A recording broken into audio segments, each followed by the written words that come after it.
copying quantity tools for decision making.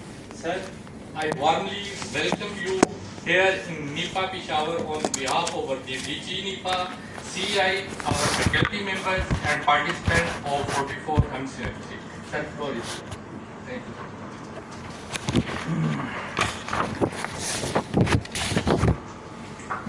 Assalamu alaikum to everyone. It's really a pleasure coming over here. For the last many years I'm coming and trying to share some of my limited knowledge with participants like you. So let's start with our topic. As you can see, quantitative tools for decision making.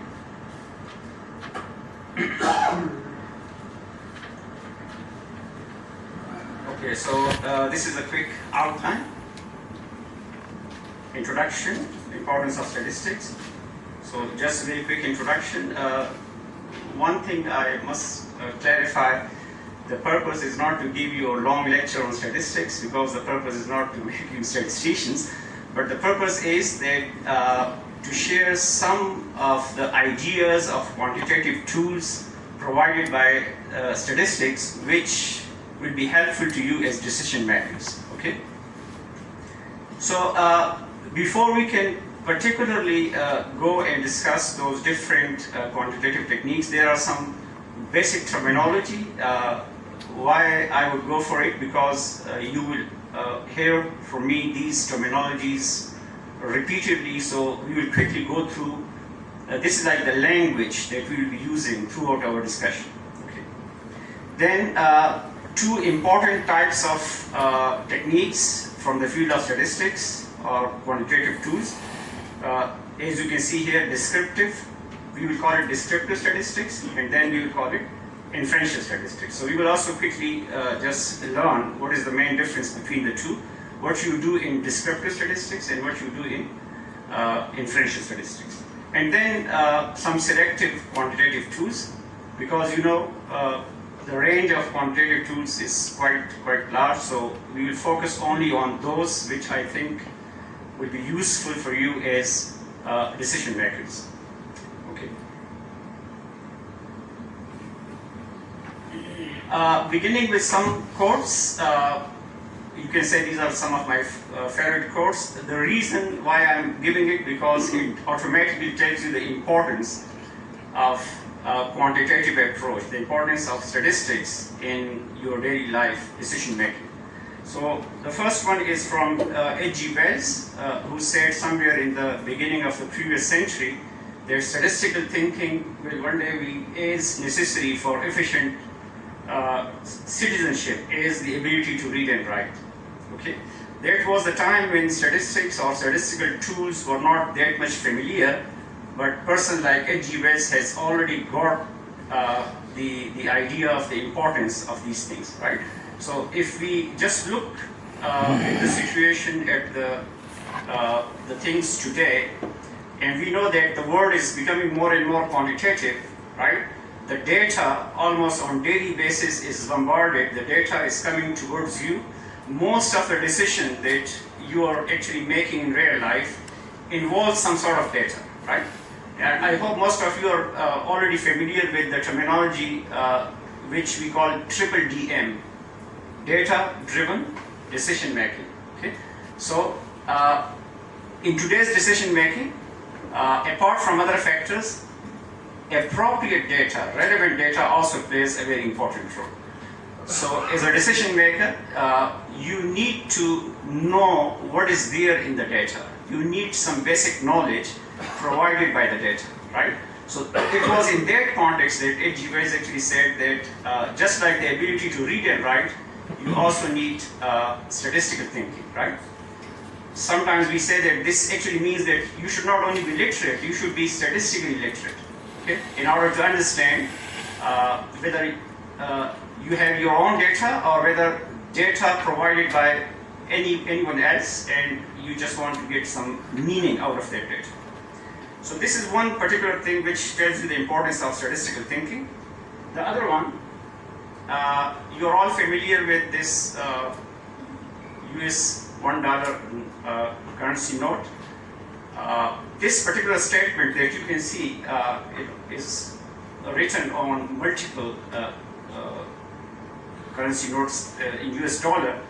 In God we trust. Okay, I hope you have already seen it.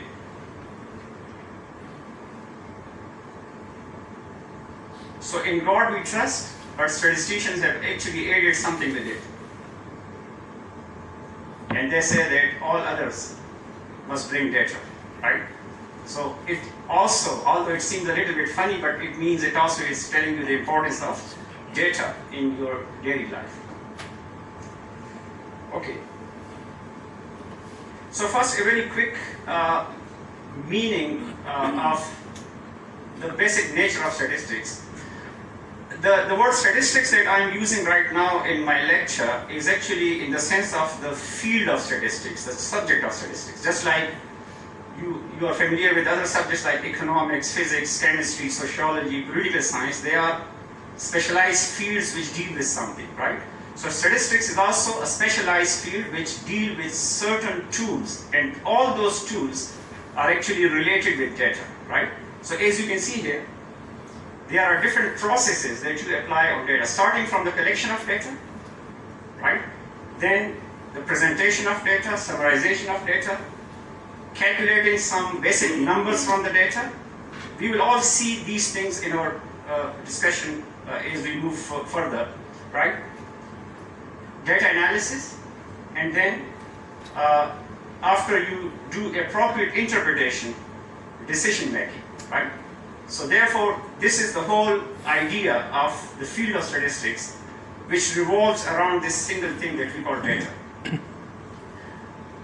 But I must also mention over here that the word statistics in real life is also used in another sense, right? Which sometimes we say the plural sense of statistics.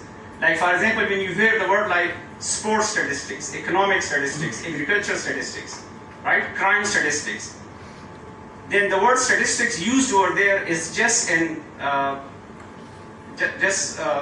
can say the same as data, as the numbers, okay? So therefore there are these two meanings of the word statistics. Sometimes it is used in the sense of data itself, as I said, crime statistics, so you are just talking about the data on various types of crimes. And then another sense is actually this word statistics, which refers to the particular field of statistics, okay? So the word statistics that I'll be using in my discussion today is actually in the sense of the subject of statistics, which deals with certain processes applied on data. Okay. So quickly, we will just cover some of the terminology, some of the, what you say, language of statistics. Why I'm introducing it, as I said, we will be talking about different quantitative tools in this session and particularly in the second session.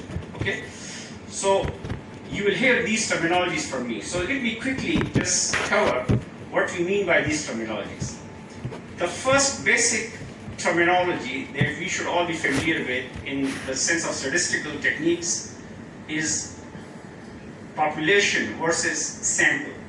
Okay, so when we use the word population, it is not just the human population, because a layman, when hear the word population, usually they say, okay, it means the number of people in a particular country or the number of people in a particular city. But in the sense of statistics, population refers to the total number of units of interest. In a given investigation, in a given study, the units, by units we mean the entities. It can be living things, it can be non-living things, depending on what are the units of interest. If the units of interest are the citizens of the country, then population would mean the total number of people living in that particular country, right? But for example, it may also refer to the total number of customers who can possibly buy a particular product of a company. So the total number of customers that can possibly buy the product of a company would be then the population of customers. So in a similar sense, you can talk about population of students, population of industries, population of plants, population of animals, etc., depending on what are your units of interest, okay? Which entities you are actually considering. By entities, I mean from which you'll be collecting data. It may be customers, it may be general people, it may be, for example, animals, it may be plants, it may be industries, it may be government departments, right? So depending on, once you identify that this is my unit of interest, these are the things from which I want to get information, then the totality of all those units would actually be what we call population, right? So in a sense of statistics, population refers to the bigger group about which you want to get some information. So a related concept is, as you can see, sample. Sample is just a subset, a part, a portion of the population, right? In real life, there are many occasions, there are many instances in which it would be either impossible to collect information from all the units, which means to collect information from the whole population, or it may not be, for example, feasible, financially feasible, or maybe because of time limitations, because of cost limitation, etc. So what you would do, rather than studying all units, you would try to study a selected number of units from their population. So a selected number of units from a particular population, from a particular larger group, is actually what we call a sample, right? So in our discussion, population would mean the bigger group, the bigger picture, and sample would mean the smaller picture, okay? And as it will become clear from our discussion in quantitative techniques, in order to get information about the bigger picture, what we will be practically doing, we will be studying the smaller picture. And then using certain tools, we would say how to generalize the information that we get from the smaller picture into a bigger picture. Okay? This would be the whole idea of all statistical tools. So therefore, in statistical language, I would say sample is used to study population. Okay? So when you talk about sample survey, I hope this word is a little bit familiar to all of you. So by sample survey, we mean that you have selected a smaller group of units from a bigger group of units, and you want to get information from the smaller group. But remember, studying the sample itself is not of interest. Studying the sample is just a way of getting information about the larger group. How we do it, this will become clear as we move forward, right? How you extend, how you generalize from sample to population. This is actually what we call the statistical tools or the quantitative tools, some of which we will discuss and learn during this workshop. Okay, this is just an example of population and sample, so I hope if you have got the idea, so this will become clear what we mean by population. The bigger group, all possible units of some kind, and sample is then a smaller group, a smaller part taken from that group, right? Okay, so as you can see, the bigger group is population, the smaller one is sample. And I have already said something about this, why you take a sample.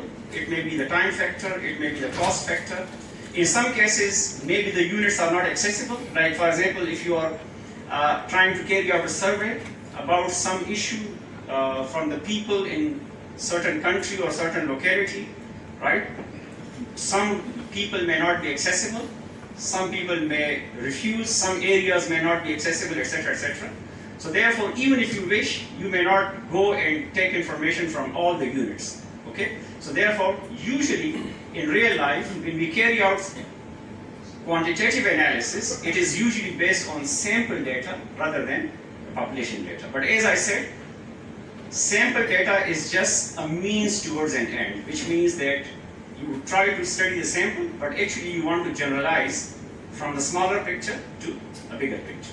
How we do it, as I said, the statistical techniques actually help you to extend from smaller picture to a bigger picture.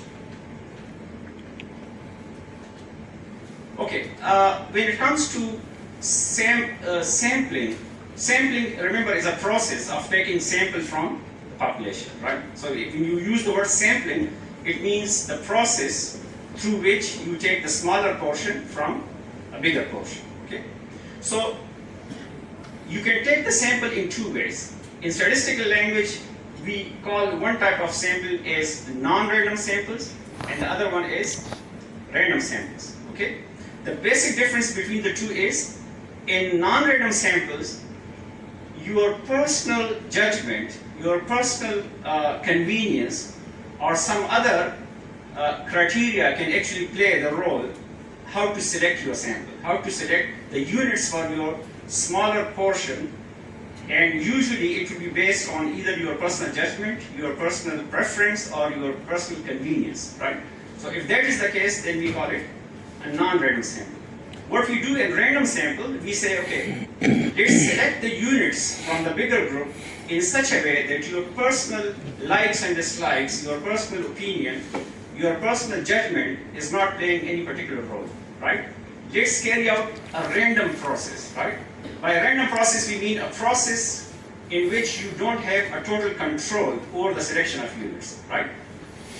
Like, for example, I would say, you're all familiar with this lottery method.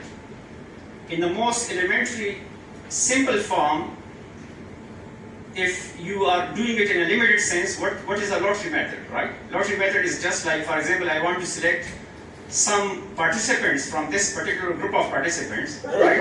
And if the group of participants is a limited number, just like I have over here, so one way would be to just write your names on slips, pieces of paper, fold it up, put it in a bowl, right? Shake it, and then draw the required number of participants from that particular bowl, from that thing, right? So if I do it in this way, then my personal opinion, my personal judgment would not play any role which participant is going to be selected and which is not going to be selected. This process is actually one example of what we call the random process. Although nowadays you don't do it manually, right? Because the population from which you are drawing sample may not be just a very limited number. It may be millions of people. Like, for example, from the population of Pakistan or the population of Peshawar, for example, if you want to draw a particular number of participants, particular number of respondents, right? So the number is actually in millions. So you cannot just do it manually, but computer programs are available, right? Which will help you to draw from the list of participants, from the list of citizens, a required number of persons. Like you allocate serial numbers and then you ask that process, draw any 50 random numbers from this particular list of people, and it will just give you 50 random serial numbers, and that would be actually your sample. Okay? So therefore, this is actually the difference between random sample and non-random sample. Although I would not go into the details, but statistically we say that you should prefer random sample over non-random sample. What is the reason for that? The reason is when you want to study the bigger picture, which we call the population, on the basis of the smaller picture that we call the sample. So we say it should not be just any sample. It should be a good sample, right? Because only a good sample can help you to generalize from the sample to the population, right? And what is the criteria of a good sample? A representative sample, okay? A sample which properly represent the whole population, which means which has the ingredients of the whole population, the whole units. So if you use the non-random sample, like either using your convenience or using your personal judgment, there is every possibility that you may end up with certain units which may not properly represent the whole population. Like, for example, if I give you an example of convenience sample actually means that you should select, or you can select the units according to your convenience. Like, I want to select, let's say, 10 families from Peshawar, for example, right? So convenience sample would mean that the locality in which I am living, right, because I know all the people over there and they are more convenient to me, so I would say, why go to different parts of Peshawar city? Why not just collect this information from the families in my own street, right? So the only criteria for that is my convenience. It is easy for me to collect information from that. But the question is whether those 10 families that I select conveniently from the street where I live, whether they represent the whole families living in Peshawar.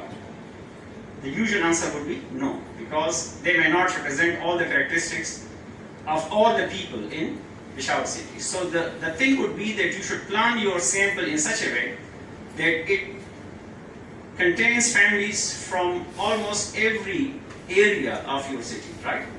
And that criteria, that mechanism is actually given by one of the methods of random sampling. There are different types of random sampling, like as you can see, simple random sample, stratified, systematic, cluster, but they are all based on this idea of random selection. Yes, please, Ji. Sir, Assalamualaikum. My name is Dr. Adnan Khamitani and I am Pakistan University Service Officer. Sir, there was this one query. There is a thing called purposive sampling. Purposive sampling. Convenience sampling is the same as purposive sampling, or it's another thing? Usually this judgment sampling is an equivalent name for the purposive sampling, right? So convenience sampling may also reflect some sort of judgment, some sort of purpose, but usually purposive sampling and judgment sampling, they are just alternate names for the same purpose, right? Okay. Selecting units according to some particular purpose. Okay.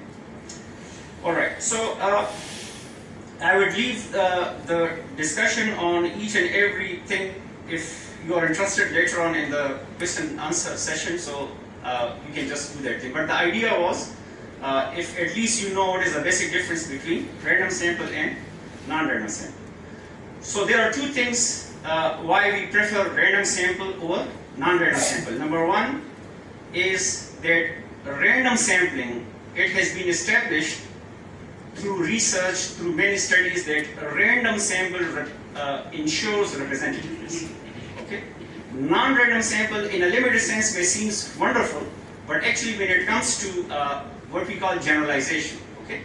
If you are only studying the sample, then maybe one of the non-random sample is okay, right? You just want to develop a questionnaire, right? And you just want to just test it on some selected number of people in order to see whether the language of your questionnaire is okay or not. So maybe you just go for a convenience sample or a judgment sample or whatever. But if your purpose is generalization, like from a smaller picture to a bigger picture, right? Then you need a representative sample.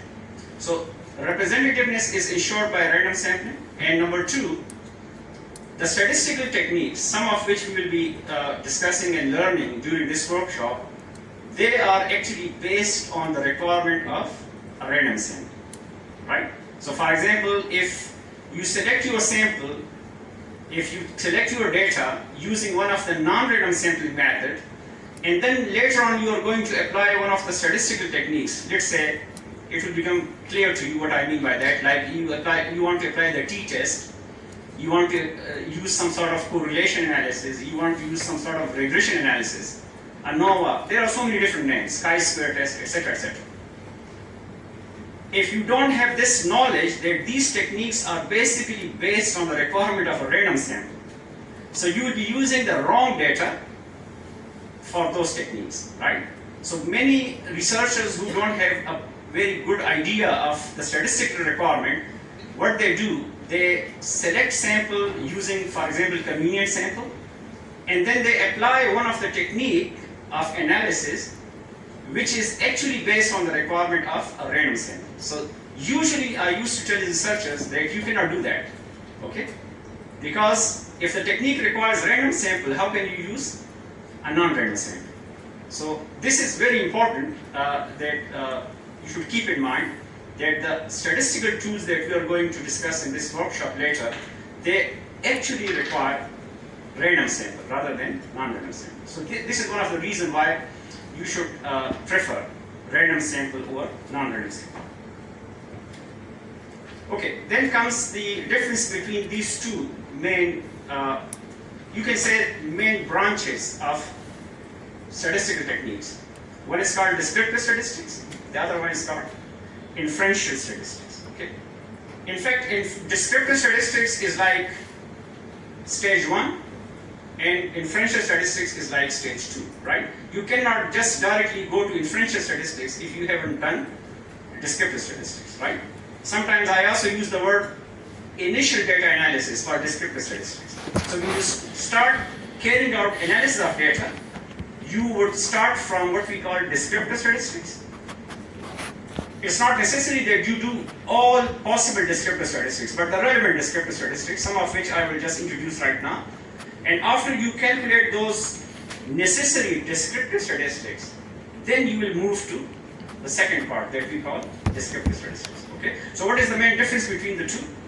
As the name suggests, descriptive statistics refers to those tools which deal with the description of data. Right? What are those tools? Collection of data, presentation, or presentation means both.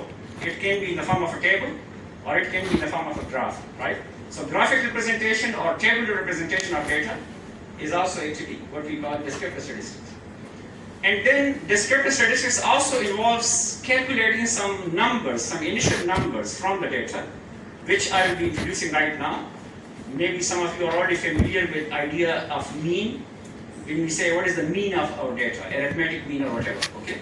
So mean is just one example of a descriptive statistics that you have to calculate first, and then you can go later on and carry out what we call inferential statistics. So descriptive statistics is just like the initial feel of the data, right? Keep in mind that if you are interested in generalization from sample to population, from smaller picture to bigger picture, you can't do it on the basis of descriptive statistics. Because descriptive statistics will just tell you what is there in your data. But if you want to go beyond the sample, then you have to come to the second part, which is called descriptive statistics. Sorry, inferential statistics. So what we do in inferential statistics? In simple words, descriptive statistics involves those techniques through which we generalize from sample to population, right? You draw a sample from the population, you analyze the sample data, and then whatever is given, whatever information is given by sample data, then using the tools in this area of statistics, which we call inferential statistics, you generalize about the whole population, which means what the sample is telling you, is it also true in the whole case or not? Sometimes the answer will be yes, sometimes the answer will be no, okay? And that depends on how you carry out your analysis. So inferential statistics is just like making inferences about the population on the basis of information taken from the sample data, okay? So as I said, in order to do this statistical inference, generalizing from sample to population, first you need to do descriptive statistics. So whenever you want to carry out statistical analysis of data, you start with descriptive statistics and then you extend to inferential statistics. And it is actually inferential statistics, which we will see practically in our second session of this particular workshop, on the basis of which you make some decision. So decision making is not based on descriptive statistics, okay? It is based on inferential statistics.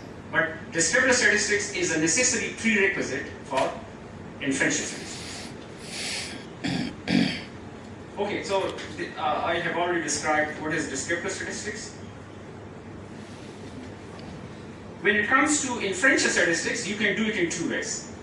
Although the second type is much more common in real life research as compared to the first one. You can estimate some unknown population quantity. By unknown population quantity, I mean, like for example, you are interested in the population mean.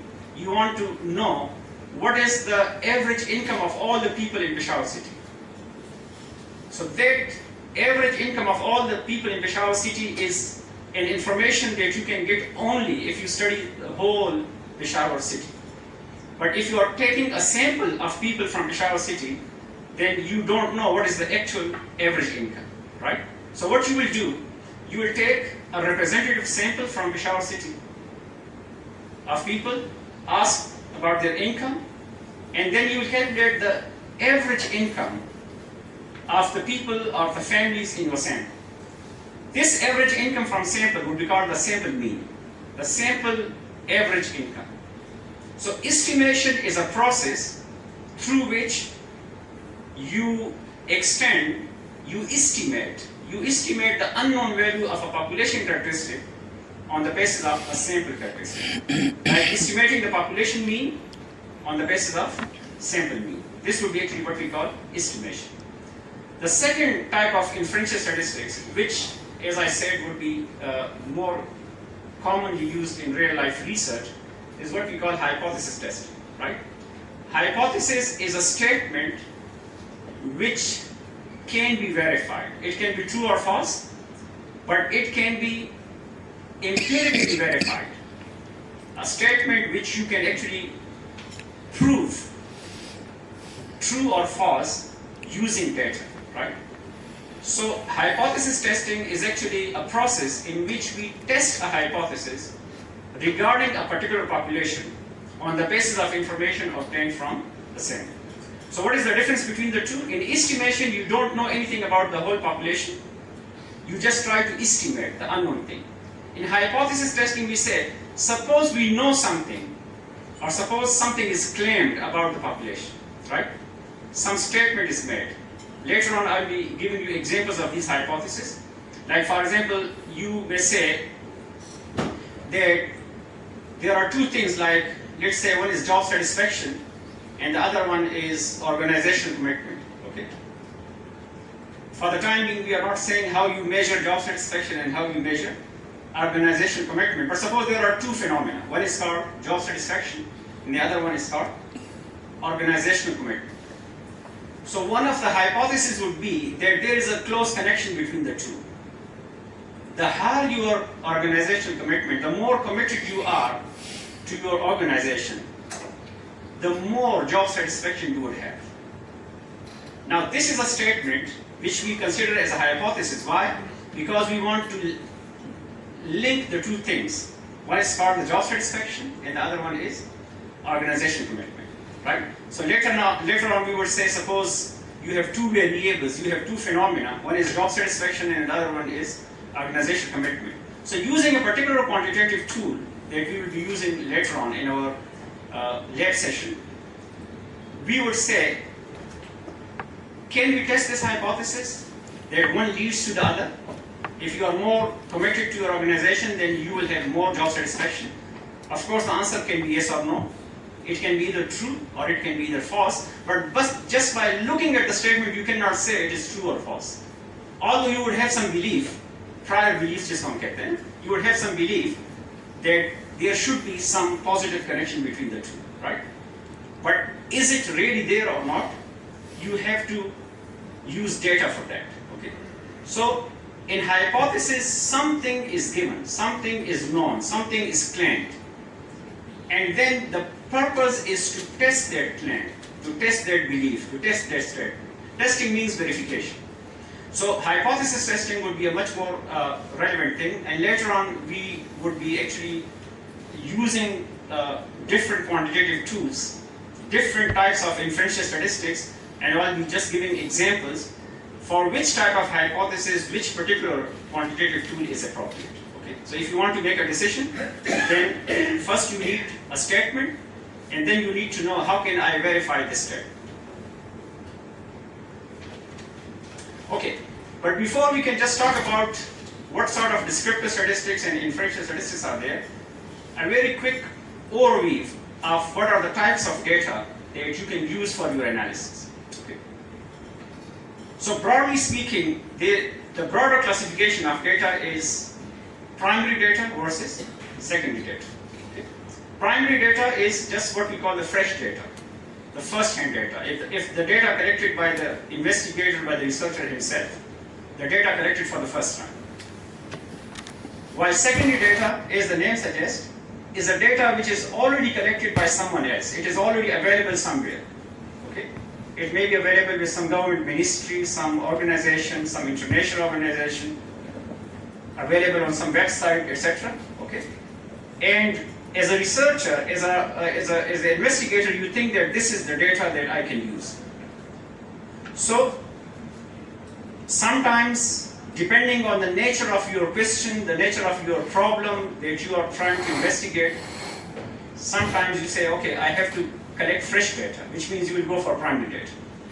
But sometimes you will say, okay, the type of analysis, the type of research question that I have in mind, the relevant data is already there, collected by someone else. It is already available with some organization. It is available with some government ministry, right? So I can just make use of it.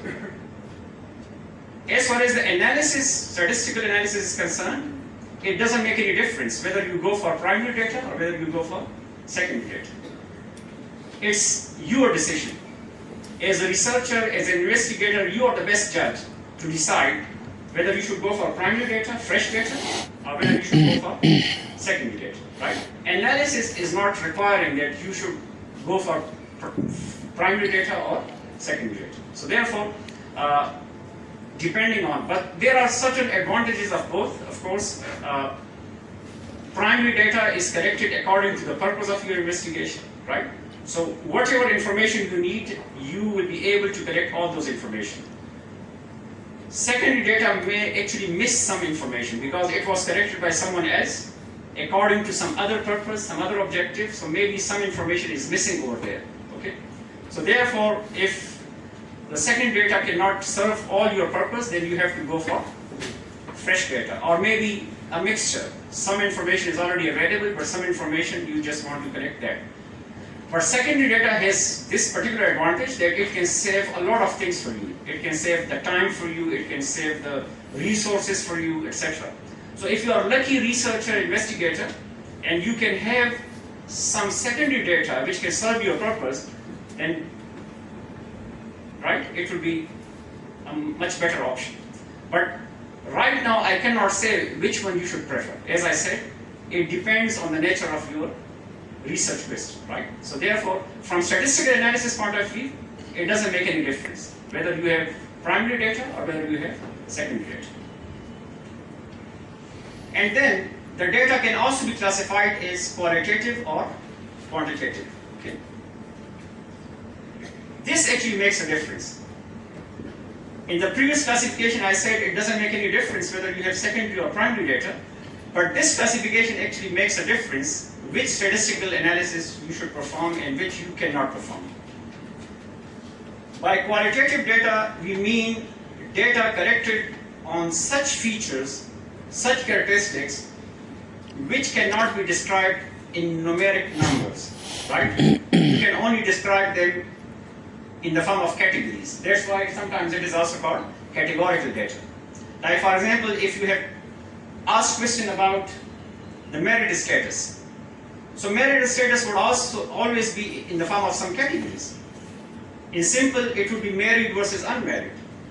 But if you want to go into the detail, it can be single, married, divorced, widowed, separated, something like this. Okay? When it comes to, for example, political party affiliation, which party you prefer, right? So there can be different names of the parties. Again, this is not in numeric form. It would be in the form of categories. So some information that you collect in real life are in the form of categorical data, because it would be in the form of, like if you ask a question from someone, what is your favorite flavor of ice cream? So it would not be in numeric form. It would be in the form of some names of the flavors, chocolate, strawberry, etc., etc. Okay. So such type of data is called categorical data or qualitative data, which cannot be directly expressed in numbers form.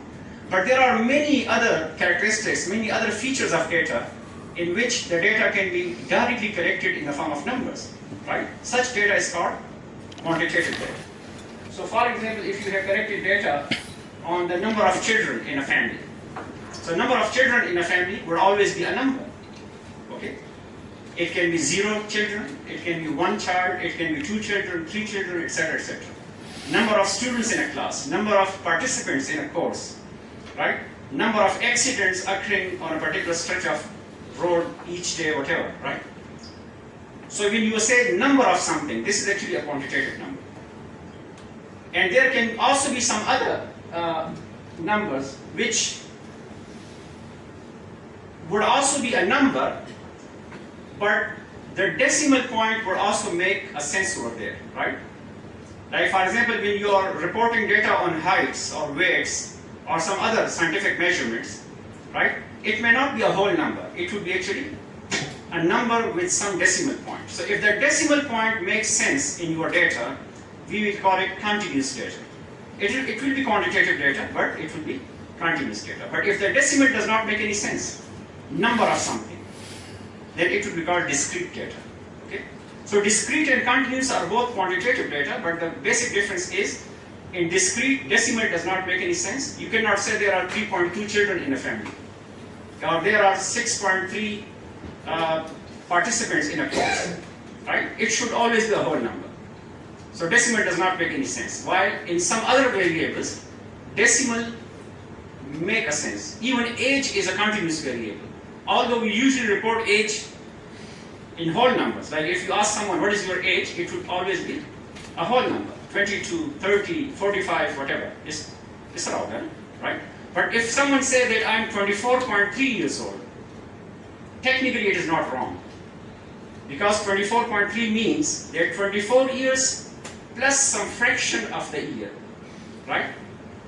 This 0.3 is like, for example, if somebody is, for example, let's say 24 years and 6 months old. So this 6 months is actually what 6 divided by 12. It becomes 0.5. So if somebody say I am 24.5 years old, it means 24 years and then a particular number of months, which in this case is 6 months.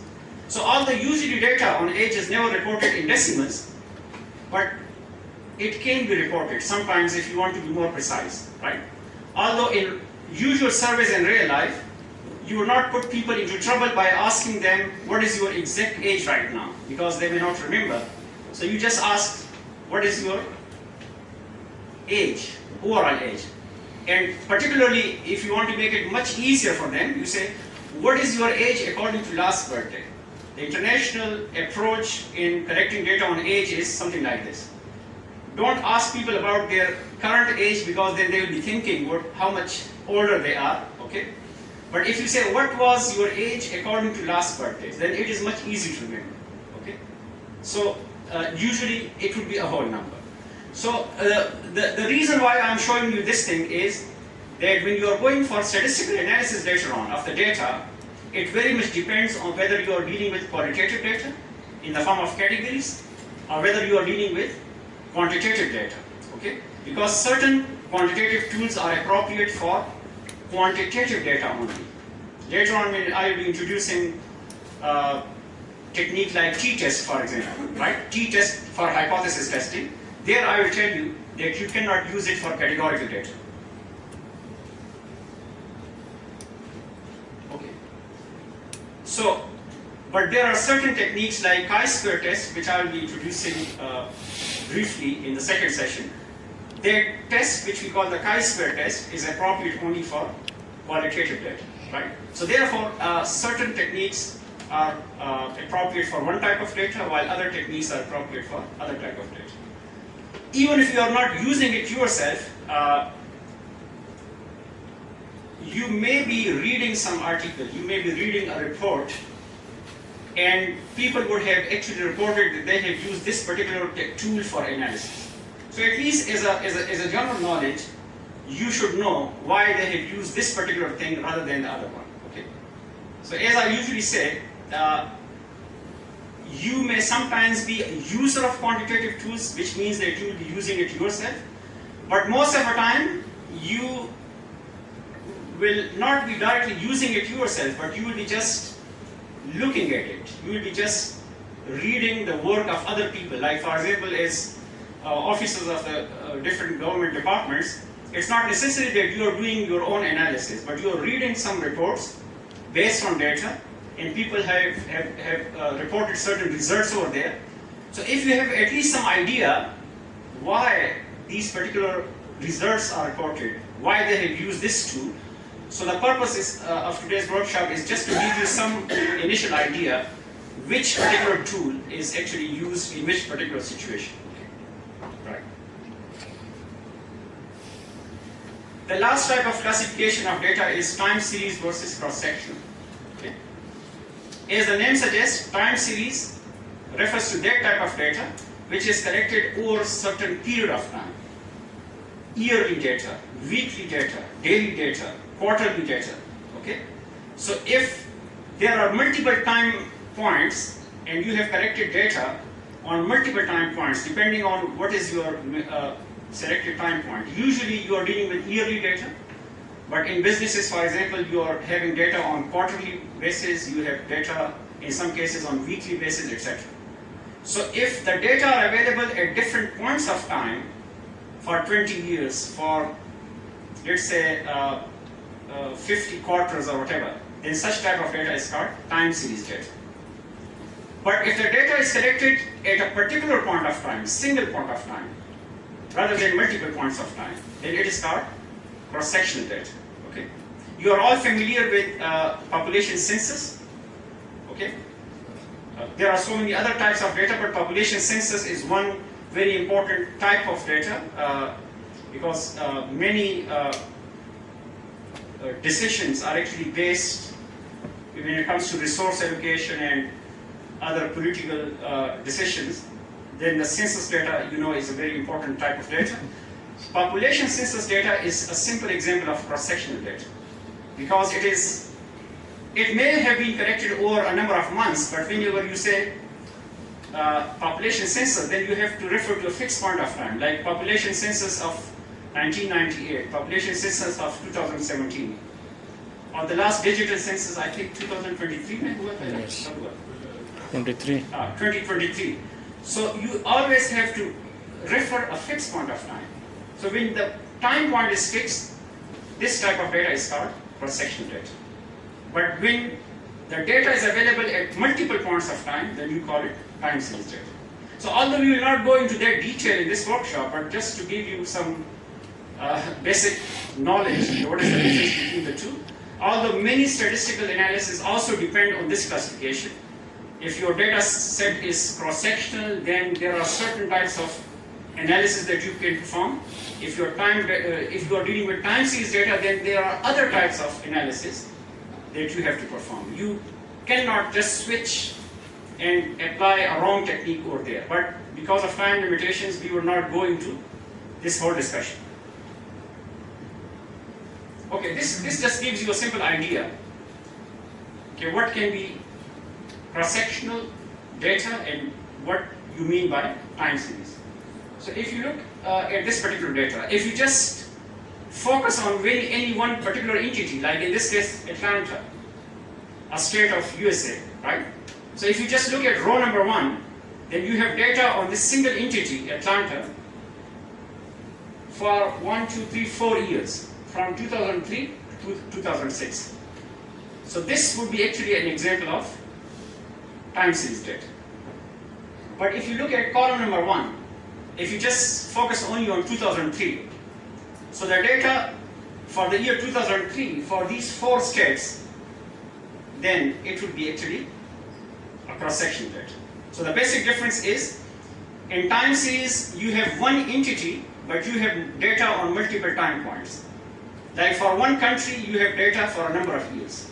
But in cross-sectional approach, you have multiple entities, like multiple countries, multiple units, but the time point is just one fixed. So most of the sample surveys that you may be familiar with, like the surveys conducted by Pakistan Bureau of Statistics and some other ministries, most of them, I'm not saying all of them, most of them are actually cross-sectional surveys because they refer to a particular year. Even Economic Survey of Pakistan, with which I hope you are all familiar, okay? Economic Survey of Pakistan, which is released on the eve of the federal budget each year, it is also a cross-sectional survey. Because whenever you say economic survey, so you say economic survey of which particular year? Economic survey of 2025. Economic survey of Pakistan for 2024, right? So if the time is fixed, cross-sectional, otherwise time series. So this was some of the terminology that I wanted to share. The last thing before we actually go for data analysis is the concept of variable. When we be looking at data, the data would always be collected for a number of entities. Like for example, if I want to collect data from the participants over here, I have to decide on which aspect I want to collect it. Like for example, one would be your affiliation. Like for example, to which government department you belong. Okay? I may be simply asking a question in my performa. And I would say, okay, just tick. For example, if I know what are the different government entities from which different participants have come over here, so I would say, okay, just look at the different categories of the government ministries or government departments and just tick to which one you belong. So this is just a single information which represents your affiliation, right? Or I may be asking about your educational qualification.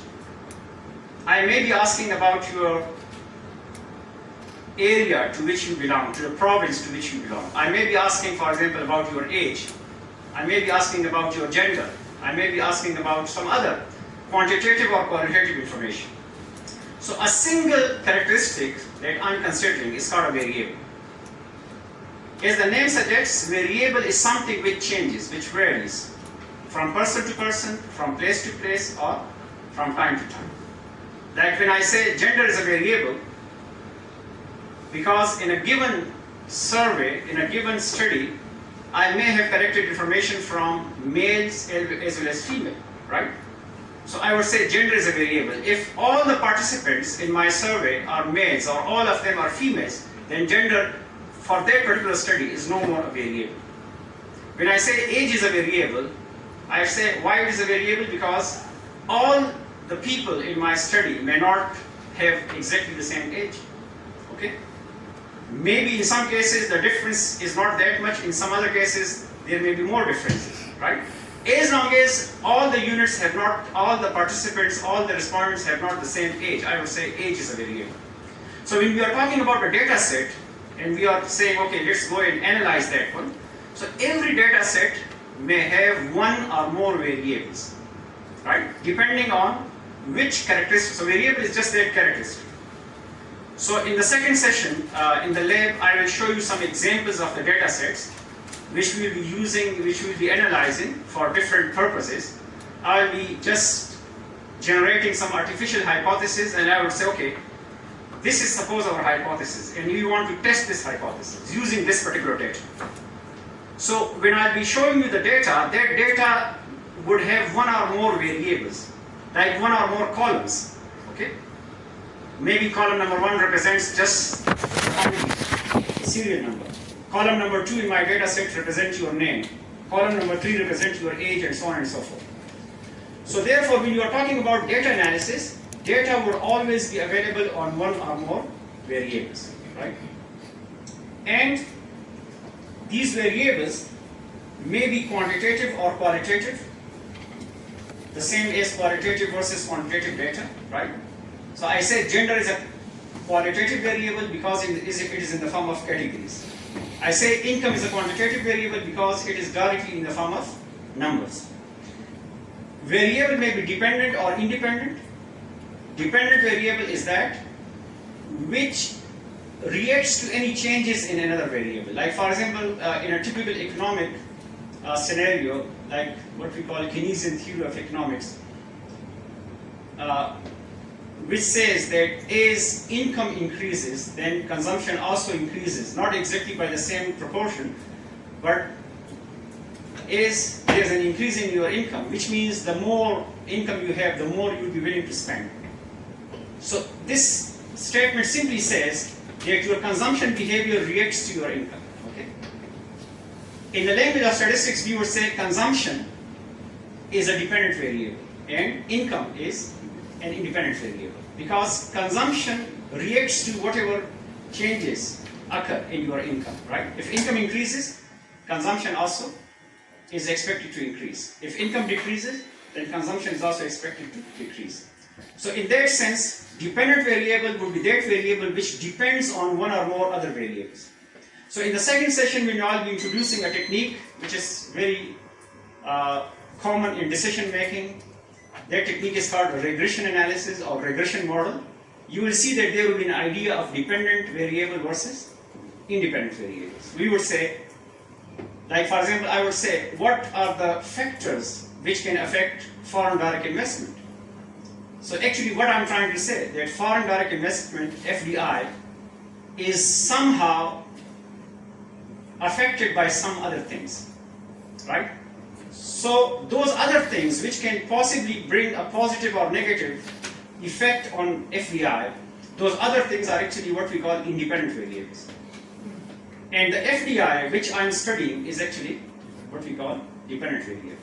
So some of the studies, and I will be actually doing with you an exercise in the second session where we would say, okay, how can we carry out this regression analysis? And the basic purpose would be, how can we study a dependent variable with the help of one or more independent variables, right? So that is one of the idea of dependent versus independent. And then there is an idea of manifest versus latent variables. Although this is something that I will not be covering in my workshop because it will take a little bit more time. But just for your general knowledge, manifest variables are what we call observed variables. Those variables on which you can directly correct data. Okay? Like for example, in a survey, if you ask someone what is your age, what is your gender, what is your income, etc., etc. So the data for these type of information are readily available, right?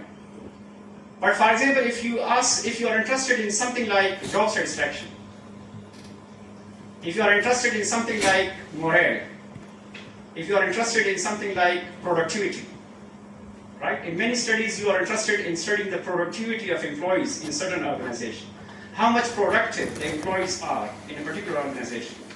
Now, productivity is also a variable because not all employees would be equally productive. Some would be more productive, some would be less productive. But if somebody asks you, how can you correct data on productivity?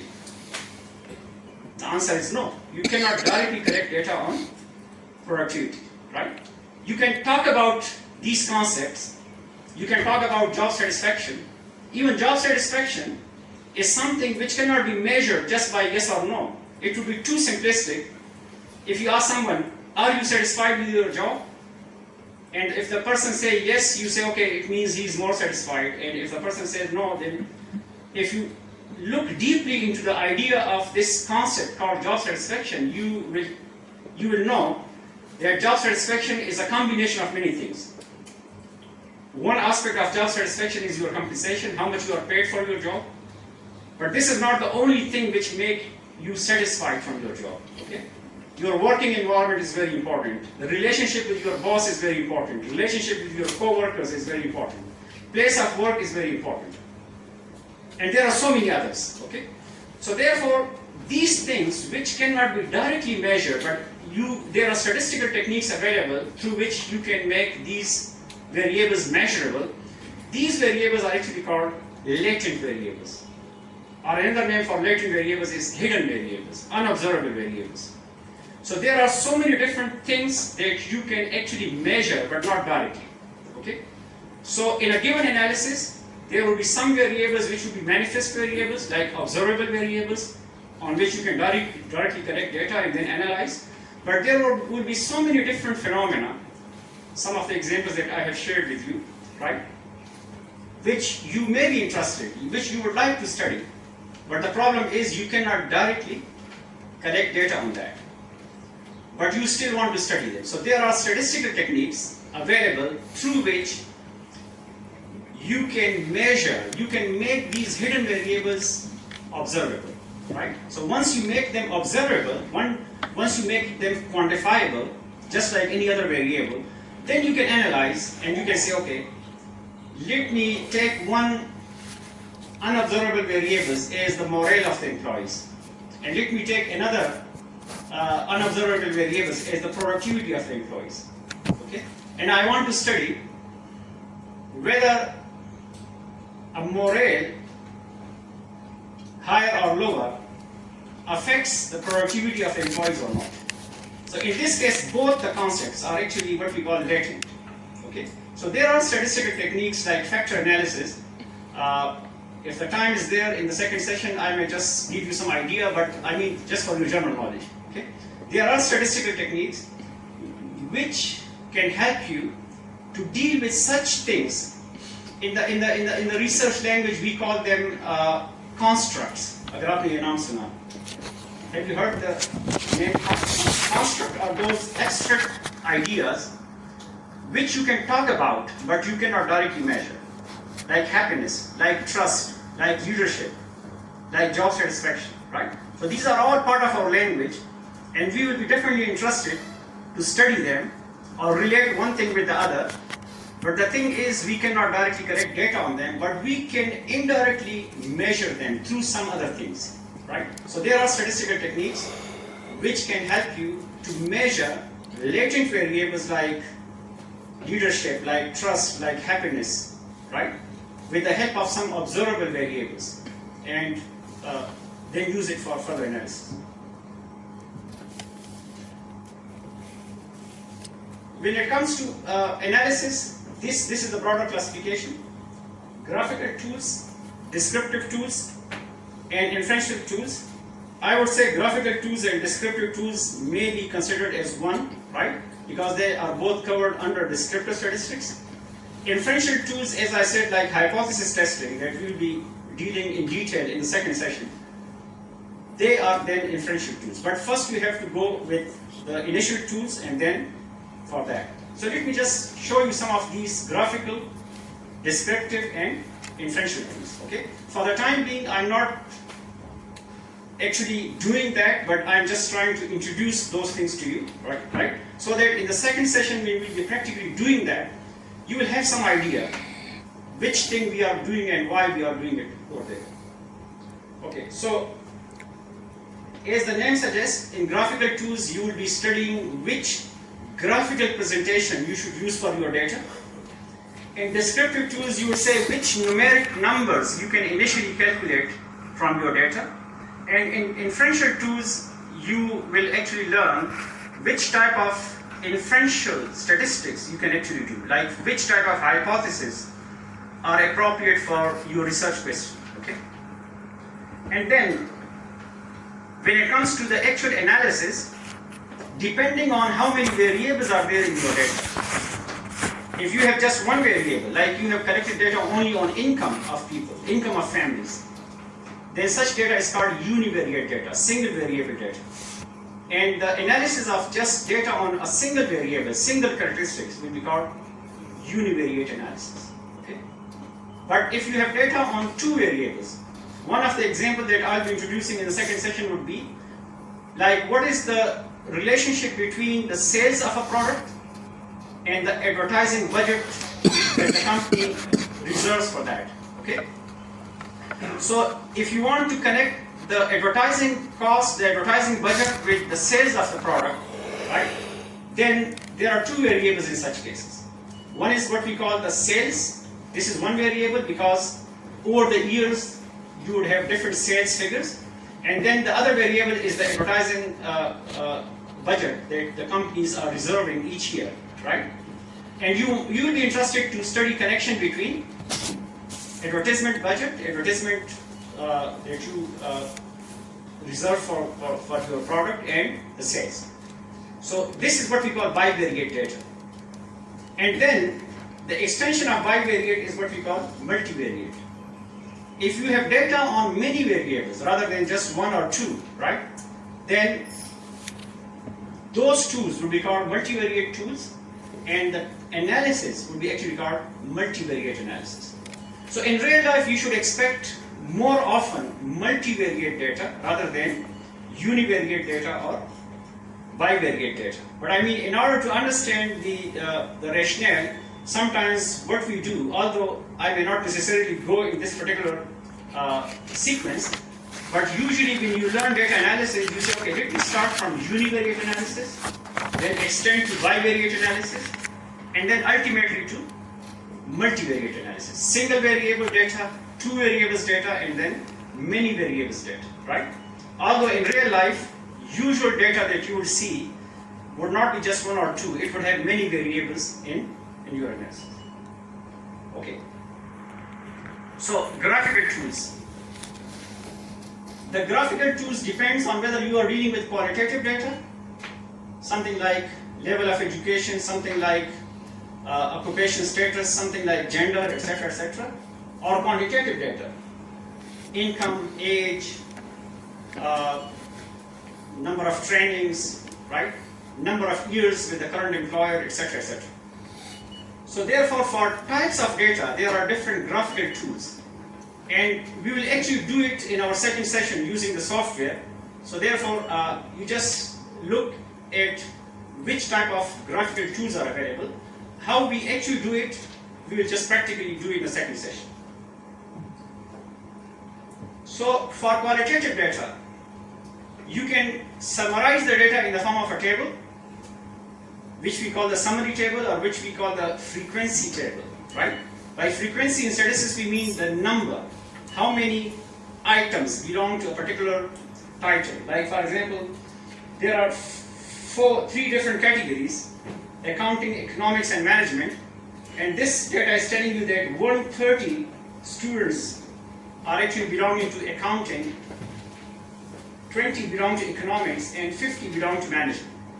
So if you write down the numbers in front of each, then this type of summary is what we call the summary table or frequency table. So either you can represent the data in this form, or you would like to represent the same data in the form of an appropriate graph. So if it is qualitative data, like against each category you have some number, so one of the commonly used graphical procedure is what we call the bar graph or the bar chart. Okay? The height of each bar would represent the frequency, the number of cases belonging to that particular category. Or alternately, you can use what we call the pie chart, like a subdivided circle, right? And the size of each pie would then represent how many cases, which category has the more highest number of cases. So for qualitative data, either you can use the bar chart or the pie chart. Which one you should use, it's totally up to you. There is no particular preference whether you should go for the bar chart or whether you should go for the pie chart. Sometimes it's your choice, sometimes it's the choice of the organization or the agency to which you are submitting your report. Okay? Sometimes they may prefer that whether the graphic presentation should be pie chart or the bar chart. But the important thing is that these two figures should be used only for qualitative data, for categorical data, not for quantitative data. For quantitative data,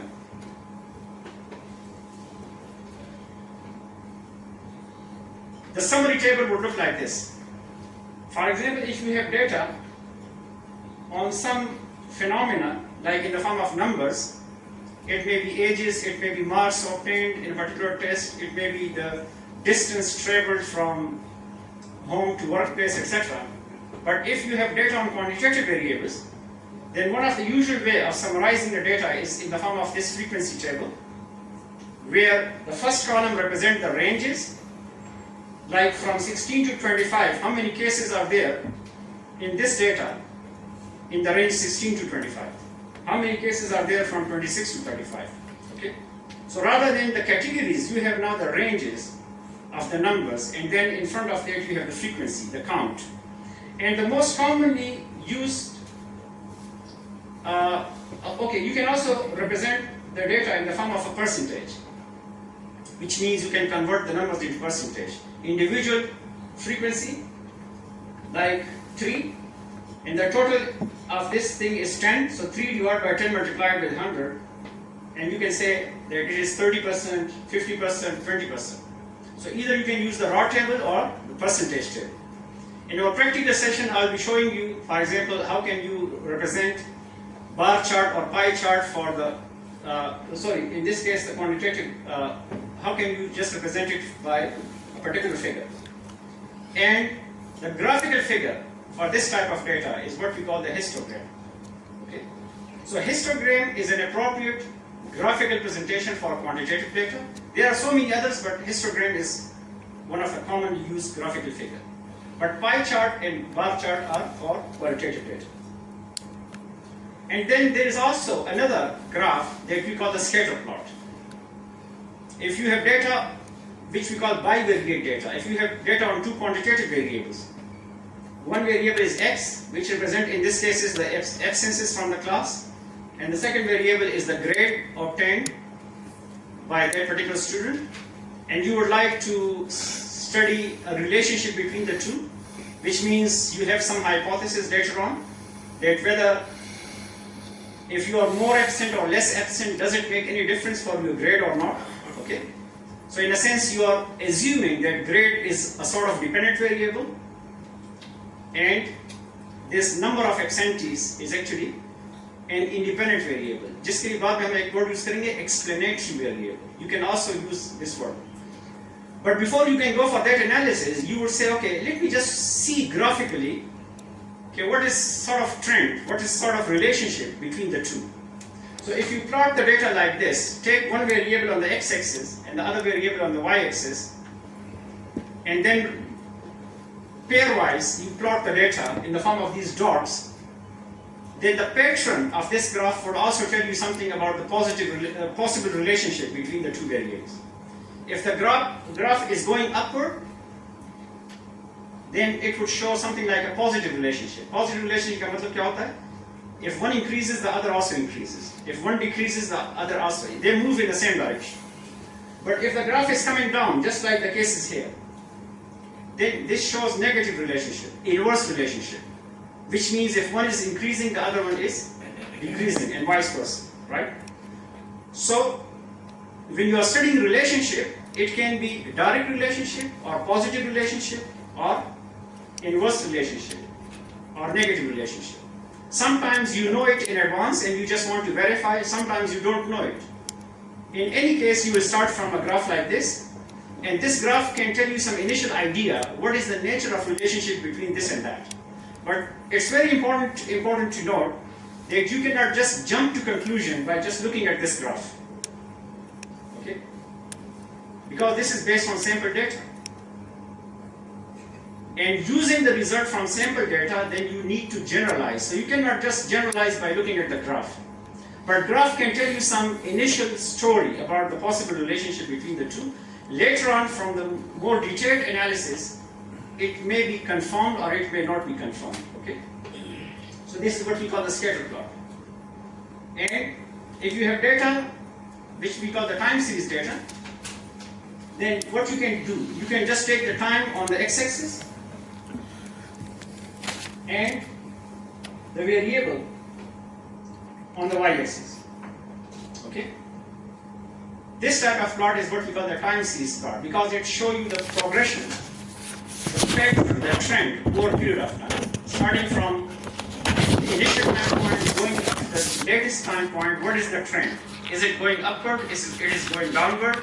Or is it something like going upward up to some point of time and then going downward? So this can tell you some initial information about your possible relationship. But again, you cannot just draw a conclusion by looking at just a graph. Okay. The next thing is, what are the numeric measures that you can consider when it comes to data analysis? Particularly descriptive statistics, right? So in descriptive statistics, there are two types of numbers that you can actually calculate from the data. One is called numeric measures of center tendency, those numbers which show the center of the data.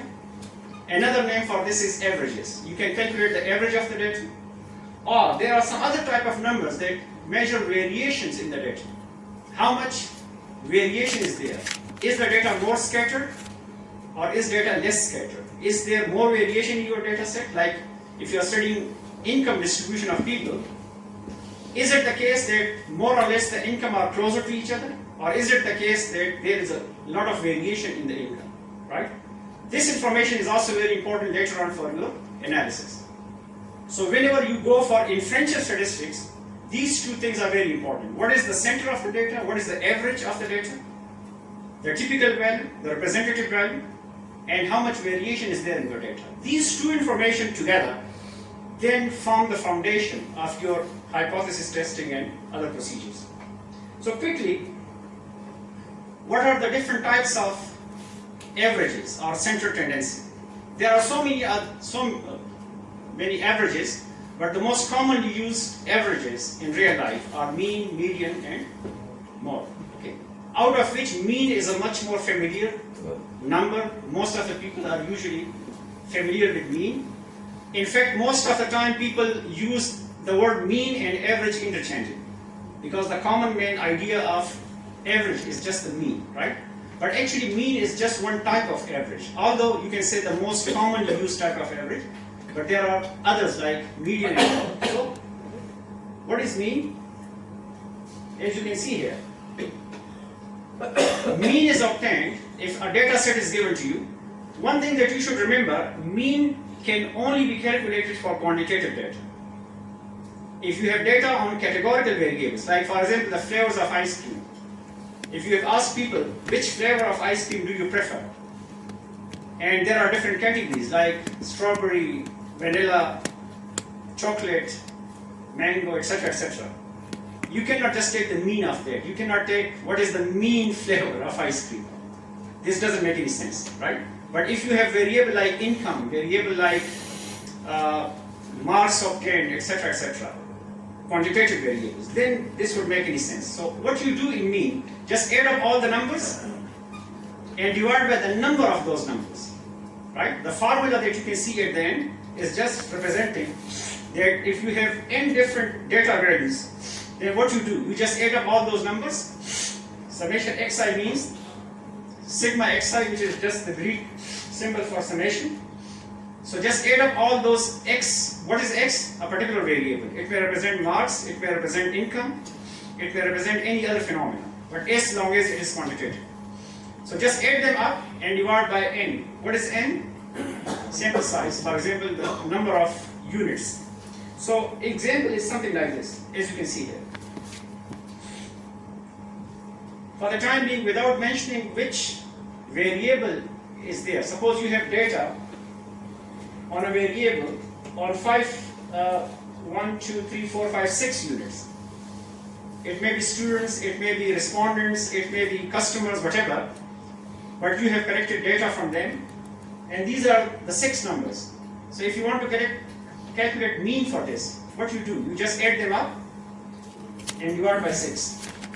And the number that you get at the end, 8.30, this is the average, right, of this particular data set. A typical value, a representative value. Just like if I want to get some information from this class, from this group of participants, one way is to get information from each and every one of you. But for example, if there is someone who represents the whole group of participants, sometimes you call it the representative, right? So it becomes much more easier, right? So getting information from one person would be much quicker as compared to getting information from all of you, right? So mean or average is a typical value which represents the whole data set single-handedly. It may be a good number, it may be a bad number depending on a number of things, but this is how you calculate the mean. Now, the second number, which we call the median,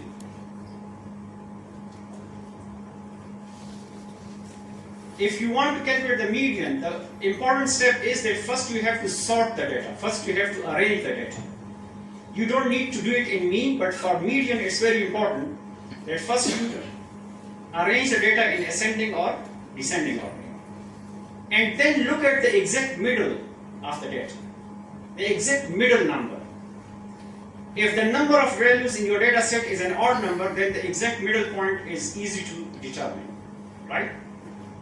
But if the number of values in your data set is an even number, right, 3, 5, 7, 9, 11, 13, then there would not be a single middle value, there would be 2 middle values. For example, and you can determine that middle value by this formula, n plus 1 by 2. What is n? The number of observations in your data set. If n is 6, if there are 6 observations in your data set, 6 values in your data set, then n plus 1 by 2 is just 6 plus 1 divided by 2, right?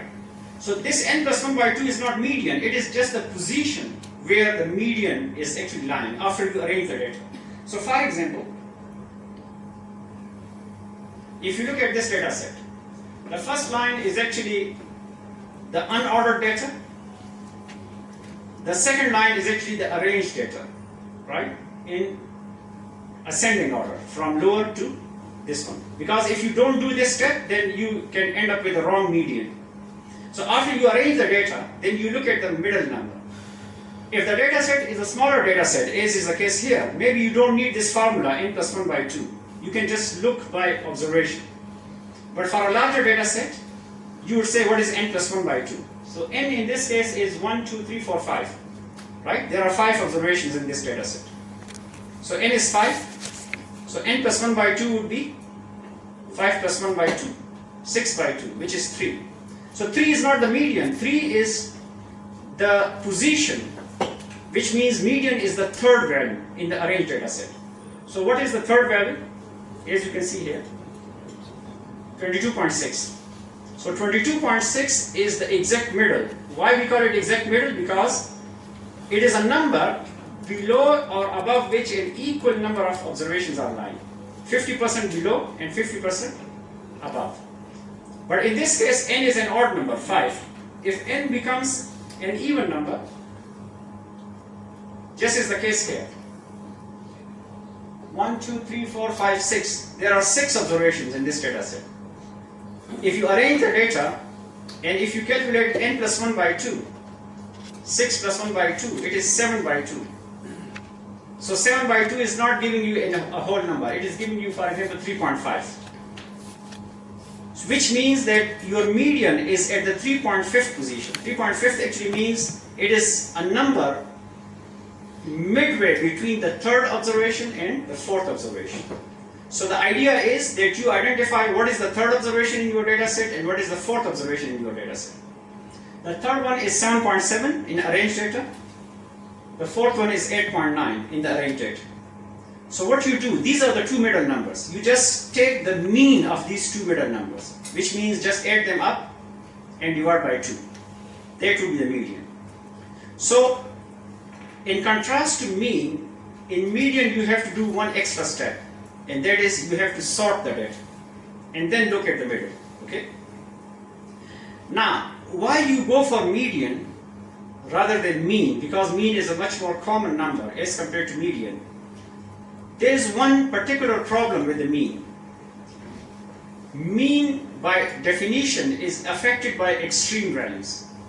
If there are one or more very different number in your data set, different means either very large or very small. In the language of statistics, we call it outlier.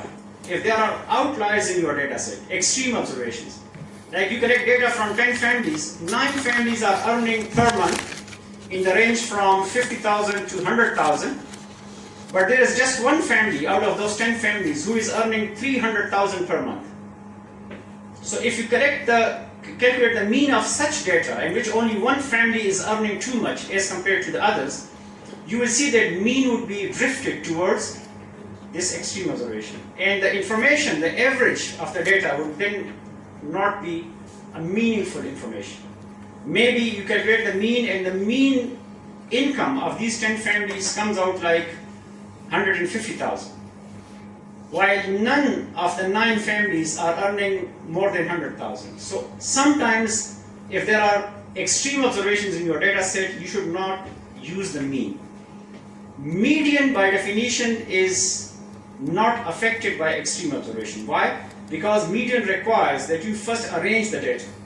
So when you arrange the data, extreme observations come to the end, either to the left end or to the right end. So even if there are extreme observations, very high value or very small value, when you are calculating the median, when you arrange the data, extreme observations would go to one of the ends and you will look at the middle value. So median as an average is used in all those situations where you think that your data may contain extreme values. Like for example, you are doing a survey of home values in a particular localities, and certain homes are much more expensive as compared to other homes, right? So if you calculate the mean home value, it may be affected because of the fact that certain homes in that locality would be much more expensive as compared to other. So in that case, it would be more appropriate to go for the median home value rather than the mean. So if you're reading the report and somebody has used median as an average as compared to mean, you should be very clear that normally they would go for mean, but because of the possibility of some extreme observations, the researcher has not used mean. The researcher has gone for median. Otherwise, mean is a much more better average as compared to median, but only in this particular case, you should go for median as compared to this one. And the last one is mode. Mode is comparatively the much easier one as compared to the other two, because by definition, what is mode of a data? It is the most frequent value in your data set. You look at the data set and you say which value is occurring most often, the highest number of times, or in the language of statistics we say it has the highest frequency, right? So for example, if you look at this data, first look at this second data set. Ignore the first one for the time being. Look at the second data set. You don't need to actually arrange the data, just like median, right? If you do it, it's okay, but it's not required. Just look at this data and see which number is most often, most frequent. So you will discover that this number 4.9 is a more frequent number because it is occurring 3 times as compared to other numbers. So because 4.9 is occurring the most number of times, so it will be called the mode of the data, the most frequent value. Okay? But mode has certain problem. If you look at this data number 1, if just by chance your data set is such that every number is occurring just 1 time, or maybe in some other cases every number is occurring 2 times, every number is occurring 3 times, which means the frequency of every number is exactly the same, then in that case you cannot say that it has these many modes. In that case you would say this data has no mode, because none of the value is more frequent than other. So while mean and median would always be there, mode has this particular problem that in some cases there will be no mode of the data, no frequent value of the data. This is one drawback because of which mode is not frequently reported. The other thing is this data set number 3. If you look at this data set number 3, there is no single value which is more frequent. 28 is occurring 2 times and 43 is also occurring 2 times. So in this case you would say that there are 2 numbers which are equally frequent. So this data set has actually 2 modes rather than 1 mode. So later on for statistical analysis, this creates a lot of problem. Because by definition, average should be a single value which should represent the whole data set. Mode has this possibility that you can have a multimodal data set, bimodal, trimodal, etc. So initially, just for the sake of information, it may be useful. Like for example, in a marketing survey, if let's say a shoe company is trying to manufacture different shoe sizes to the market, and it says which shoe size should be supplied more as compared to others. So if they have some information, what is the most shoe size in this population, and which shoe size is more frequent. If they discover that shoe size 7, for example, is more frequent in this particular locality, in this particular population, then it will be helping them to provide a larger stock of their shoe size to the market. Okay? So in some limited sense, mode can be useful, but for further statistical analysis, usually mode is not that much preferred as compared to mean or median, and particularly mean is a much more frequent average as compared to the other 2. The last of the numeric numbers is what we call the measure of variation. I mean numbers which tell you how much variation is there in your data set. Is it more scattered or it is less scattered, right? For example, if I just carried out a test to the set of participants over here, and suppose there are some 100 marks of that test, and you get the score which are quite closer to each other. Like one participant is getting 78, the other one is getting 80, the other one is getting 81, the other one is getting 77, etc., etc. So I would say variation is there, but the numbers are quite close to each other. So this shows that this data has less variation. But if one participant scores 80, the other participant scores 40, the other participant scores 15, the other participant scores 99, then you would say that this data has more variation. There is much more scatter. this also affects later on the analysis of your data, right? Whether it's had more variation or whether it has less variation. So there are a number of measures, a number of statistical measures for determining how much variation is there, but I have mentioned here two. One is range, the other one is standard deviation. There is also another one which we call variance, but variance and standard deviation are related, as I will show you. Now, range is comparatively much easier.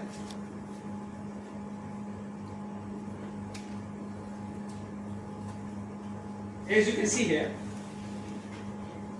in a given data set, if you want to determine what is the range of data, you just need two numbers. What is the smallest number in your data set and what is the largest number in your data set?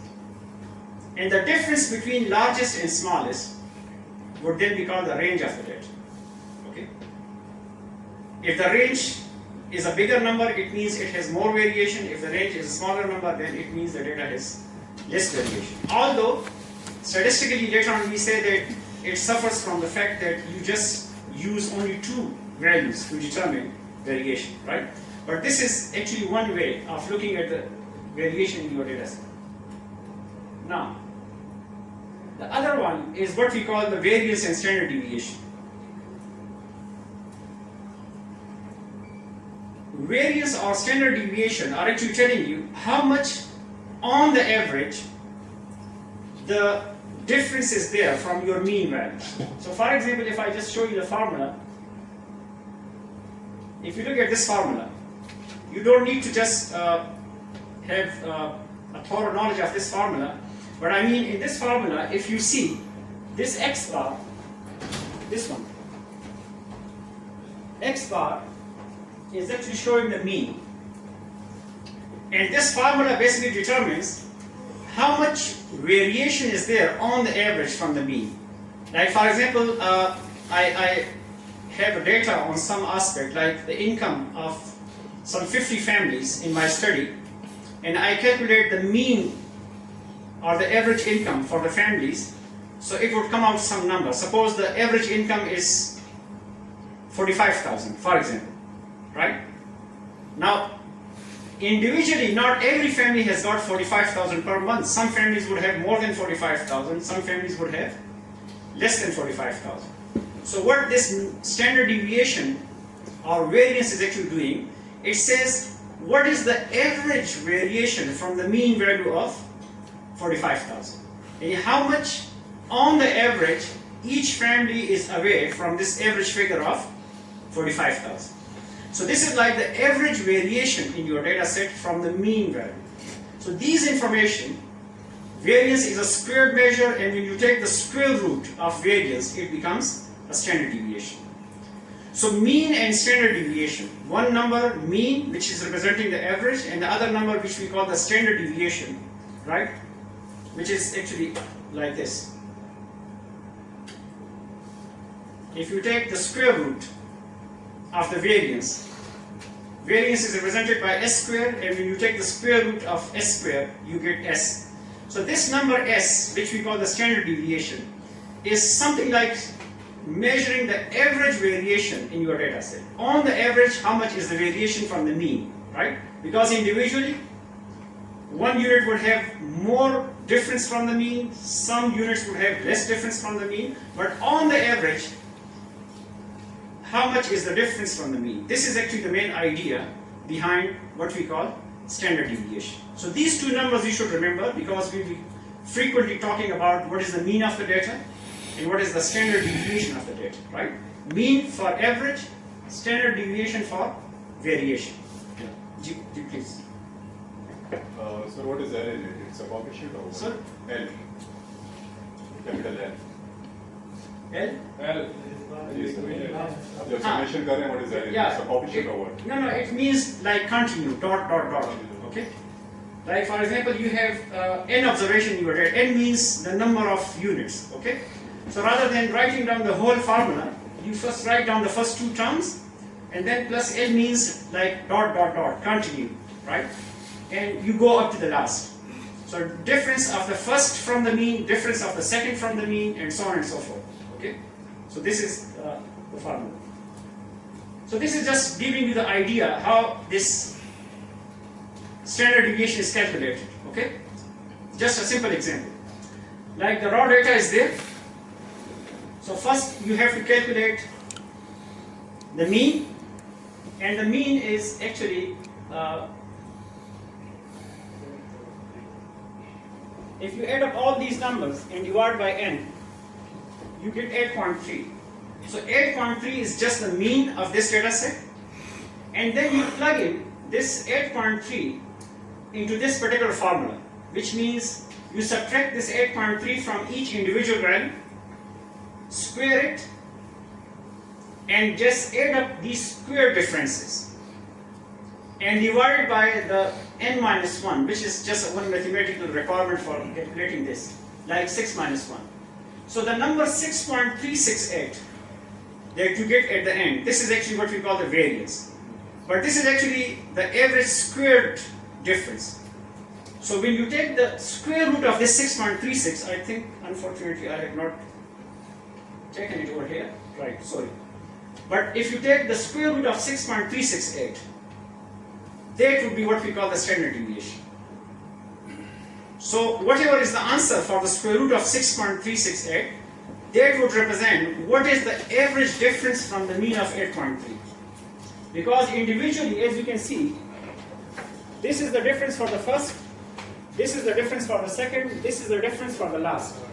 So some differences may be larger and some differences may be smaller. But what is the average difference from the mean? It will be obtained if you take the square root of 6.368. Right? So these two descriptive numbers, mean and standard deviation, would be effectively used in the next stage of analysis that we call descriptive statistics. Okay. Yeah, please. If there is a reference from D. the reference from Ministry of Planning and Development, D. if there is an outlier in the Data set. then it must be fixed before, otherwise it will Affect affect the analysis. the standard deviation. Exactly. So might be by going through the process of imputation or by fixing another method. What Yeah, do you suggest? exactly. Both approaches are there. One approach is that you don't, one simple approach which is not always very simple, but if somehow you can drop the outlier, it will automatically solve the problem. But of course this is not an easy solution because outlier may not be unwanted observation, it may be giving some important information. So if you drop the outlier, then there is no problem of calculating the mean and standard deviation. But if the outlier is there and you are not going to delete it, then you are right, it will not only affect the mean, but it will also affect the standard deviation. Then in that case, the alternate measure is that for average, you should calculate the median because it would not be affected by outlier. And for standard deviation, for the measure of variation, there is another measure that we call mean deviation rather than standard deviation. And the only difference with standard deviation is that instead of the mean over here, instead of taking difference of individual value from the mean, you take the same difference from the median, which means that this x bar, which is appearing in each 8.3, this 8.3 subtracted from each number and squared and so on, in that case you will actually take the median. The same process would be conducted, but you will take the median rather than the mean. But then that would not be called standard deviation. That would be given another name which we call the mean deviation, right? But you will go for that only if you cannot afford to drop the outlier, right? Or if there is no outlier, then there is no problem. But if there is an outlier, one approach would be that you say, okay, can I drop it? If the answer is yes, again, no problem. If the answer is no, which in many cases would not be the case, because you would say, okay, although it is extreme observation, but it is important for my study.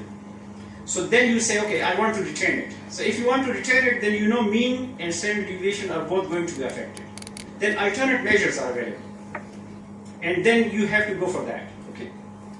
Right, the next thing is, from descriptive statistics, if you want to move to inferential statistics. So as I have already shared, you can go for estimation or you can go for hypothesis testing. Our approach in this workshop will be actually on hypothesis testing.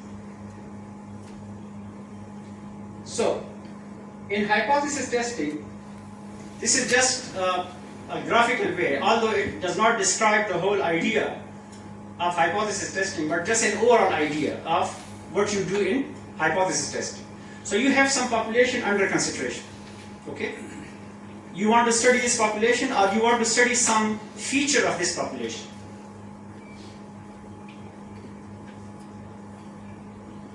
And you develop a hypothesis on the basis of some belief, on the basis of some claim, on the basis of some prior information. Suppose there is a claim, there is a belief that the mean age of this population is 50. But you don't know, it may be true, it may be false. But this is just a hypothesis. So one way to determine is to study the whole population, and you can then determine whether it is 50 or not. But if you cannot study the whole population, which in many cases is the case, so what you would do, you would draw a sample, a random sample from this population, okay? But again, as I said, a representative sample, which can be used for generalization. And suppose your sample gives you the mean age 20. So your hypothesis is that the average age of the people in this population is 50. So if the average age is 50, it automatically tells you an idea that I'm dealing with an older population. A population in which most of the people are actually older, right? Because if the average age is 50, it means that somehow you're talking about an older population. But when you draw a sample, a representative sample from this population, and calculate the sample mean age, then you discover that it is actually 20 years rather than any other. So this is a conflict. The hypothesis is an average of 50 years. The sample result is 20. So in hypothesis testing, using the appropriate statistical tool, you have to match this sample result with the hypothesis that you have developed about the population. And you have to determine, using the tools, but for the time being I'm talking very vague, you have to see whether it is consistent or not. Can it be possible that you draw a sample from a population with an average age of 50, and this sample can give you an average age of 20? If the sample is okay, if there is no problem with the sample, it is not a convenient sample, it is not a non-representative sample, you have verified that this is a proper sample. So if you compare the two results, you will see that this is a conflict. You cannot have such a sample from this population. Then you have to decide, again using the statistical tools later on, whether this sample result is consistent with what I have believed, what I have assumed. If the answer is yes, then you will accept that hypothesis. If the answer is no, then you will reject that hypothesis. So, when you compare the sample result with the population result, and as I said, it would not be just by looking at the things, there are some further calculations involved. And that calculations would actually tell you that if your hypothesis was true, then it is not possible that you would have such a sample from this population. But what you have obtained from the sample is a real result. What you are believing is just an assumption. So you cannot reject what you have obtained. Instead, you should reject what you have assumed. This is just the overall rationale. As I said, I'm not saying how we got this result, but this is the idea that you would get a result from the sample, and then using appropriate statistical tools, you would compare it with what you have assumed about the population. And you say, in the presence of such a result, is it still possible that my assumption, which I call hypothesis, may be true? If the answer is yes, you will retain the assumption. If the answer is no, you will reject the assumption. So in this case, we say that we reject the hypothesis because this figure 20 is not close, right? How much closer is close? It is determined by the statistical approach in between. Okay, whether 20 is closer to 50 or not, you cannot decide it subjectively. Some people would say it is closer, not necessarily in this case, but I mean in some other case, you will get a sample result, and if you want to use your own judgment, so some researchers would say, I think the population and sample results are closer to each other, others would say they are not closer to each other. So you would not leave it to your personal judgment, you would leave it to an objective method of statistical theory, and that will actually tell you whether the sample result is consistent with the population assumption or not, right? If yes, accept the hypothesis. If no, reject the hypothesis. So this is the overall rationale of hypothesis testing. But how we actually do it in the practical session, I will just show you how this conclusion is drawn. Right? So hypothesis is something that I have told you. Just two more things. Right? I hope everybody is still alive. Right? Okay. Sometimes it becomes quite okay. So there are two terminologies, and these are also important because this will be part of our discussion in the practical session. When you are saying I'm testing a hypothesis, then there are two types of hypothesis. One is called null hypothesis, and the other one is called alternative hypothesis. Now, alternative hypothesis is actually the hypothesis, the statement, in which as a researcher you are interested.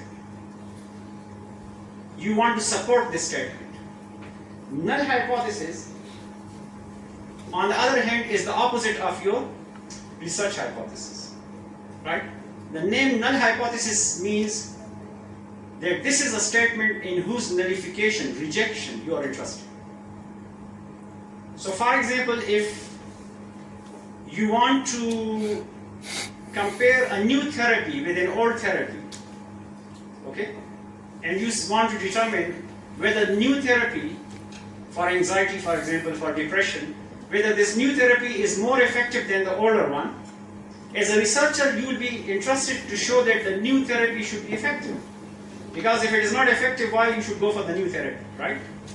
So as a researcher, you would like to show that this new one is better than the older one. So this is your research hypothesis, right? The null hypothesis would say that there is no difference between the two. Whether you use the older therapy or whether you use the new therapy, it makes no difference. So the language of the null hypothesis would always be in the sense of no, nothing, right? And the key words that we'll be using in our discussion later on will be these three things. In some cases, you'll be looking for a difference. Is there any difference between this and that? Particularly when you are interested in comparing. Like you want to compare one organization with another organization. You want to compare one drug with another drug. You want to compare one therapy with another therapy. So actually you are looking for a difference. As a researcher, you say there should be a difference between this and that. But the null hypothesis would say no difference. There is no difference. And as a researcher, you would like to reject the null hypothesis in order to support your alternative hypothesis. The second keyword is relationship. So some of the techniques that we will cover in the next session would be actually based on looking for a difference. The language of the hypothesis would be actually in terms of a difference. Is there any difference? Null hypothesis would say there is no difference. Alternative hypothesis would say there is a difference. The second keyword that we will be looking in hypothesis testing is the word relationship. Is there any relationship between this and that? One phenomena and the other phenomena, right? The research hypothesis would say that there is a relationship. There is a relationship between advertising budget and the sales of a product. There is a relationship between age and blood pressure, for example. Right? Like, for example, the hypothesis may be that the higher the age, the more should be the blood pressure. The alternative hypothesis would say there is no relationship. This thing has nothing to do with that thing. Whether one increases or decreases, it has no effect on the other. So this is the second keyword. And the third keyword is effect. is there any effect? Like for example, I'll be doing one particular exercise along with you, in which we will be actually comparing pre with post. Like for example, when you started this particular training of MCMC, right? Sometimes most organizations, what they do, they just take a sort of test at the beginning in order to determine how much your skills are, how much do you know about these different things, the sort of things that will be imparted, which will be delivered during the training, okay? So they just want to get some initial information. How much is your skills, how much is your proficiency, how much is your level regarding these things. And then at the end of the training program, something similar questionnaire, something similar test would also be given. And what is the main purpose? The purpose is to determine whether this training, whether this workshop, whether this program was effective or not.